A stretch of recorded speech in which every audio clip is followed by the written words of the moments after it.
Baik, bismillahirrahmanirrahim. Assalamualaikum warahmatullahi wabarakatuh. Teman-teman semua, sudah lama sekali saya tidak bikin video pembelajaran, ya. Kali ini, alhamdulillah sudah ada kesempatan lagi bagi saya untuk melanjutkan, penyusunan video pembelajaran ya. Bersama Pak Eci, kita akan mulai pembahasan mengenai financial management atau manajemen keuangan. Nah, pada pertemuan kali ini Pak Eci akan bahas tentang cost of capital ya. Jadi bagaimana cara kita menghitung cost of capital. Nah, cost of capital itu apa sih, Pak? Nah, kita harus lihat dulu ya cost of capital itu konsepnya adalah kita kaitkan dengan konsep yang ada di manajemen keuangan yang sudah kita pelajari di pertemuan sebelumnya. Nah, pada dasarnya ini masih berkaitan dengan apa? Dengan bagaimana cara kita forecasting cash flow ya. Jadi pada dasarnya ini masih berkaitan dengan NPV ya, net present value. Sebagaimana kita ketahui NPV gimana? Nah, ini kan pembilangnya ini operating cash flow ya, FCF. Kemudian juga nanti kita kurangi dengan initial outlay, kemudian nanti kita kurangi dengan decreasing in working capital dibagi dengan apa? 1 plus I pangkat minus pangkat N ya. Nah, 1 plus I-nya itu adalah WACC gitu ya. Nah, seperti itu. Jadi pada dasarnya ini masih berkaitan dengan chapter yang sudah berlalu ya dengan bagaimana cara menghitung net present value. Ya, awalnya kita membahas tentang kita preteli satu persatu ya pembilang dan penyebutnya. FCF-nya seperti apa, free cash flow-nya, isu-isu yang berkaitan dengan free cash flow. Kemudian isu-isu yang berkaitan dengan pembaginya gitu ya atau pembilang ini penyebut ya dengan I-nya yaitu bagaimana kita menghitung discount rate-nya, dari mana discount rate-nya. Nah, discount rate-nya adalah weighted average cost of capital. Nah, jadi pada dasarnya kalau NPV ini kan untuk menghitung project ya, by project. Jadi project per project gitu ya, project A, project B, project C gitu ya. Nah, dari situ kita bisa menghitung apakah project-project yang akan perusahaan lakukan itu menguntungkan atau tidak dengan berbasis perhitungan NPVC ini, ya. Nah, setelah itu tetapi pada dasarnya kalau WACC itu bukan per project, tapi ini adalah VERM ya, levelnya itu VERM atau meso level ya. Nah, jadi ini adalah levelnya itu level perusahaan, bukan level per project. Nah, nanti kita akan bahas ternyata, ada kelemahan dari penghitungan WACC. Jadi kalau ini rate-nya untuk rate per firm, satu satu perusahaan itu projeknya bisa ada ratusan project dalam satu tahun. Artinya apa? Artinya WACC ini harusnya diterapkan bukan hanya, kita tidak lagi menghitung WACC per perusahaan, tapi kita seharusnya idealnya ya, menghitung WACC per project. Kenapa? Karena agar apple to apple. Free cash flow-nya per project, ya kan? Masa pembaginya bukan per project gitu ya. Masa pembaginya adalah satu perusahaan. Satu perusahaan ini kan adalah kumpulan dari berbagai macam project gitu ya, sigma project gitu. Nah, sehingga apa? Sehingga nah ini yang menjadi concern-nya kelemahan dari WCC ya. Idealnya memang ya harus apple to apple gitu. Jadi karena cash flow-nya per project, maka I-nya pun harus per project ya. Nah, seperti itu. Nah, cuman hanya saja itu ideal ya, itu idealnya. Nah, tetapi apakah kita bisa, apa namanya, menghitung WACC per project? Nah, nanti kita akan bahas. Pada dasarnya kita akan hitung dulu WACC per firm. Kalau kita sudah bisa menghitung per firm ya untuk, WACC tingkat perusahaan, maka nanti kita akan lihat akan bagaimana cara menghitung WACC per project dengan menggunakan konsep yang sama dengan perhitungan WACC per perusahaan, gitu ya. Oke, nah itu gunanya bab yang sedang kita bahas ya. Kita bahas WSCC gunanya untuk apa? Untuk menghitung NPV ya, seperti itu ya teman-teman semua. Oke. Nah, setelah itu apa saja sih yang perlu kita ketahui dari pembahasan mengenai weighted average cost of capital. Nah, ini sangat menyenangkan ya. Oke, jadi pada dasarnya kita akan lihat dulu eh, prinsip-prinsip yang akan kita bahas ya dalam chapter ini ya, prinsip-prinsip manajemen keuangan tentunya. Nah, prinsip pertama, jadi money has time value. Nah, bahwasanya uang itu memiliki nilai ya. Memiliki nilai yang berdasar dan berbeda-beda antar waktu. Nilai saat ini lebih tinggi dibandingkan nilai yang akan datang ya, seperti itu. Nah, dari sini buat apa? Bahwa untuk hitung cost of debt, KD sama KE gitu ya, maka pada dasarnya berbasis, time value of money, ya, seperti itu. Dan kemudian yang prinsip kedua adalah risk return trade off, ya, bahwa semakin tinggi resiko, maka semakin tinggi juga return-nya. Nah, semakin kecil resiko, semakin kecil juga return-nya, gitu ya.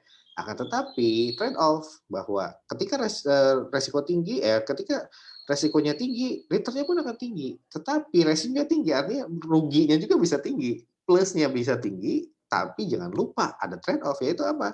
Resiko rugi bahwa dia kalau menderita kerugian sangat besar sekali ya, apabila kita berinvestasi pada proyek yang memiliki resiko tinggi. Nah, itu ya.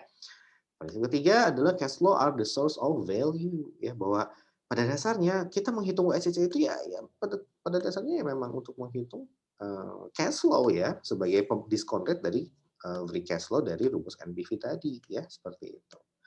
Nah, ini kalau kita kaitkan ya dengan pembahasan sebelumnya ya, biar nggak bingung.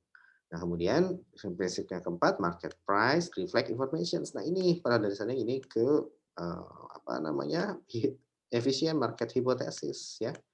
Efficient market hypothesis dan dia itu dari Fama Friends ya. Fama Friends itu di tahun 1970-an kalau tidak salah. Nah, untuk apa? Untuk bahwasanya kita memiliki asumsi bahwa market price itu merefleksikan semua informasi yang ada di perusahaan tersebut. Kalau perusahaannya bagus, price-nya bagus. Kalau perusahaannya jelek, price-nya jelek, gitu.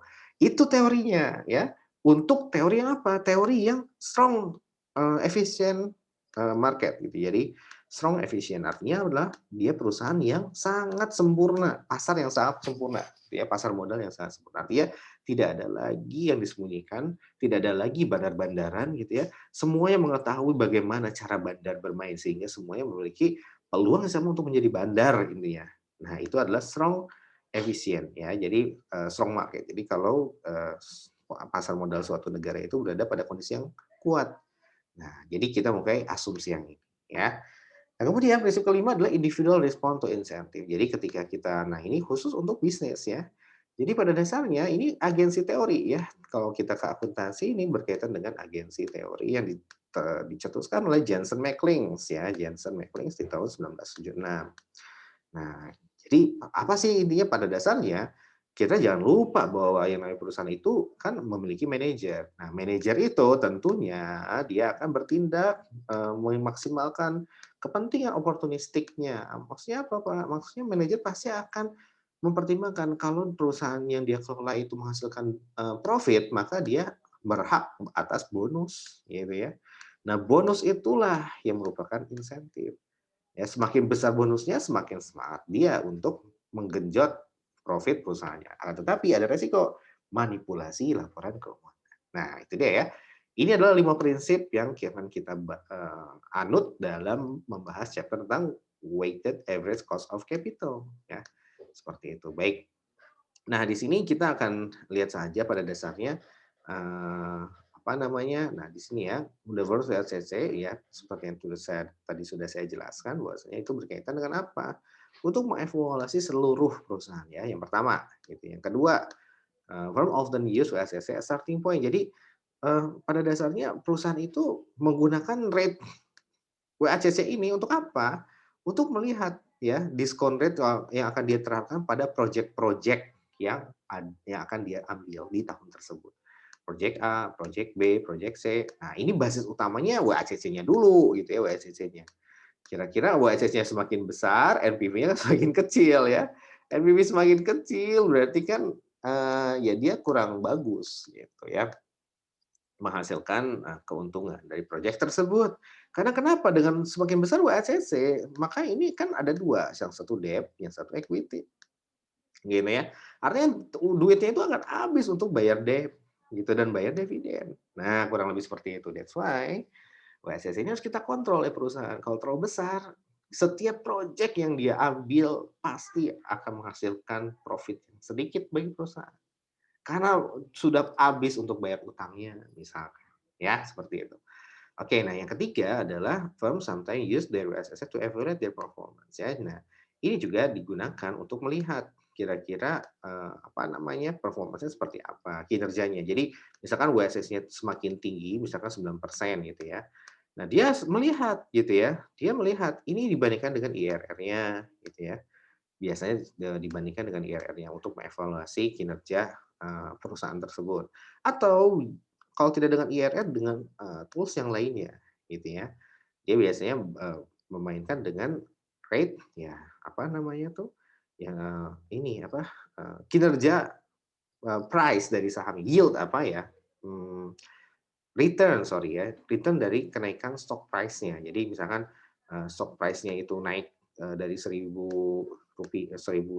misalkan ya ke 1.200. Nah, dia akan mengevaluasi, "Oh, ini naiknya, berapa nih?" Kalau cuman harian kan itu sangat, bias ya, jadi bisa bisa naiknya tuh sangat, volatil sekali. Tetapi nanti dia rata-ratakan, ya dirata-ratakan berapa yield, return dari kenaikan harga saham setahun itu berapa, ya misalkan 10% gitu ya kenaikannya, ya selama 1 tahun, di tahun 2020. Nah, nanti dia akan bandingkan dengan WACC-nya gitu ya.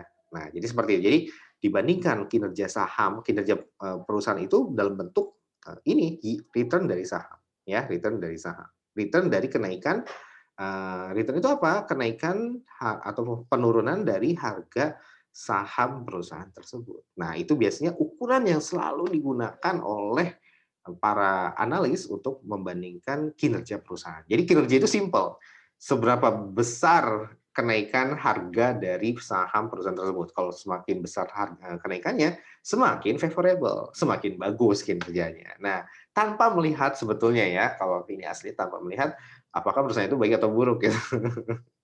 Tapi kalau untuk investasi kan harus melihat, apa, fundamentalnya ya. Jadi perusahaan itu akan bagus biasanya kalau menghasilkan, return yang dia sudah stabil ya, bukan kayak yang digoreng bisa 100%, 200% gitu ya.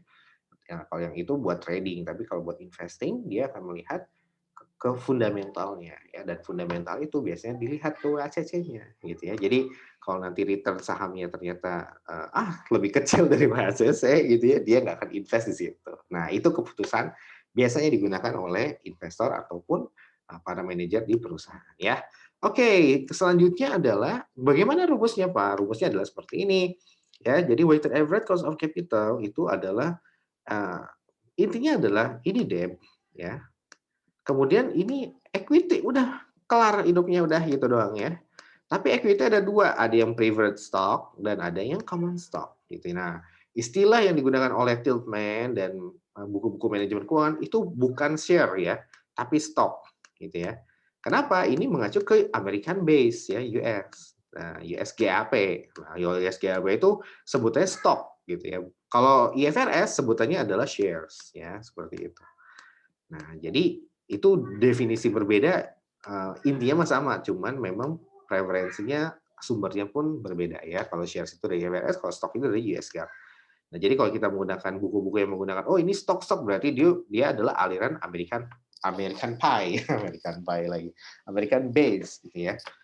Nah, oke, jadi ini cuman debt tambah equity, udah cukup itu aja ya. Nah, cuman rinciannya gimana, Pak? Nah, rinciannya seperti ini. Jadi after tax cost of debt gitu ya, ya after tax ya, jadi KD dikali dengan satu min tax, dikali dengan proporsinya, weight-nya.